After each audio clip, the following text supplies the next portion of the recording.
पूर्वी लद्दाख के गलवान घाटी में हुई 15 जून को हिंसा में कितने चीनी सैनिक मारे गए थे, इसके रहस्य का पर्दा उठता नजर आ रहा है। चीन ने भारत के साथ बैठक में पहली बार बताया कि गलवान घाटी संघर्ष में उसके 5 सैनिक मारे गए थे।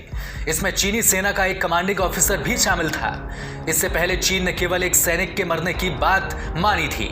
इस खूनी संघर्ष में भारत के 20 सैनिक शहीद हो गए थे। चीन भले ही अभी 5 सैनिकों की ही मारे जाने की बात कर रहा हो, लेकिन अमेरिका और भारतीय खुफिया एजेंसियों का अनुमान है कि कम से कम 40 चीनी सैनिक इस हिंसा में मारे गए। भारत और चीन के बीच बातचीत के दौरान मजेदार बात यह रही कि पूर्वोत्तर सीमा पर भारत और चीन विवादित इलाकों में साप्ताहिक रोटेशन के आधार पर गश्त लगाते हैं। बताया जा रहा है कि पूर्वी लद्दाख में भी यह तरीका अपनाया जा सकता है।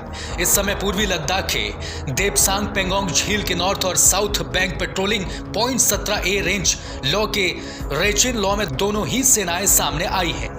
गलवान हिंसा में भारत ने चीन को साफ कह दिया है कि हमारे सैनिक खुद की सुरक्षा और पूर्वी लद्दाख में अपनी सीमा की सुरक्षा करना जानते हैं। भारत ने बिल्कुल स्पष्ट भाषा में चीन से कहा कि अगर क्षेत्र में हालात नियंत्रण से बाहर हुए तो हमारे सैनिक गोलियां चलाने से भी तनिक पीछे नहीं हटेंगे। एक अधिकारी ने पहचान गुप्त रखने की शर्त पर कहा कि चीन को साफ संदेश दिया गया है कि धक्का मुक्की और झड़प की कार्यवाही अब बिल्कुल बर्दाश्त नहीं की जाएगी। भारतीय अधिकारी ने बताया कि चीन को साफ समझा दिया गया है कि अगर चीन सैनिकों की ओर से पारंपरिक हथियारों का इस्तेमाल करता है तो भारतीय सैनिक गोलियां चलाने में देरी नहीं करेंगे। बातचीत के दौरान चीन ने यह भी जोर दिया कि भारत पेंगोंग झील के पास ऊंचाई वाले इलाकों से अपनी सेनाओं को पीछे हटाए, लेकिन भारत ने पूरे पूर्वी लद्दाख की स्थिति के समाधान पर जोर दिया है। भारत ने कहा कि मई के पहले की यथास्थिति की बहाली की जाए। बता दें कि गलवान हिंसा के समय भारत ने जहां अपने सैनिकों के मारे जाने की संख्या बताई, वहीं चीन ने अब तक उस पर चुप्पी साधे रखी। साउथ चाइना मॉर्निंग पोस्ट की रिपोर्ट के मुताबिक उस समय चीन और अमेरिका के बीच एक अहम बैठक होनी थी। इसको देखते हुए चीन ने पूरी घटना को कम करके दिखाने की कोशिश की। इस रणनीति के तहत चीन ने अपने हताहत सैनिकों की संख्या को जारी नहीं किया और पूरे मामले पर चुप्पी साधे रखी। चीनी मामलों के एक एक्सपर्ट ने दावा किया है कि इंटरनेट पर एक तस्वीर शेयर की जा रही है जिसमें गलवान में मारे गए चीनी सैनिक की कब्र दिखाई दे रही है। चीनी मामलों के एक्सपर्ट एम टेलर फ्रेवल ने दावा किया कि चीन की माइक्रो ब्लॉगिंग साइट बाइवो पर यह तस्वीर शेयर की गई है।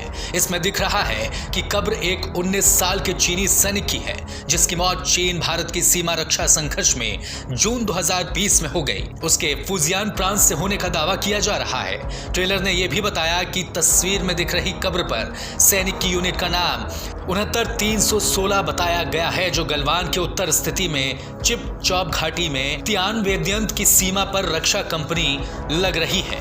इस दौरान डिसएंगेजमेंट के तहत चीनी सैनिक तय जगह के पीछे हटे या नहीं, ये चेक करने गए भारतीय सैनिकों पर चीन के सैनिकों ने कांटेदार लाठियों से हमला कर दिया। इस घटना में 20 भारतीय जवान शहीद हो गए, जबकि चीन ने इस बात को स्वीकार नहीं किया कि उसके सैनिक भी घायल हुए हैं। घटना स्थल के पास चीन के हेलीकॉप्टर भी देखे गए जो घायल और मृत सैनिकों को लेकर आए। चीन ने यह तो स्वीकार किया कि उसके भी सैनिक मारे गए हैं, लेकिन कितने सैनिक मारे गए हैं इस पर कुछ कहा नहीं जा सकता। Bureau report, Hind Bharat.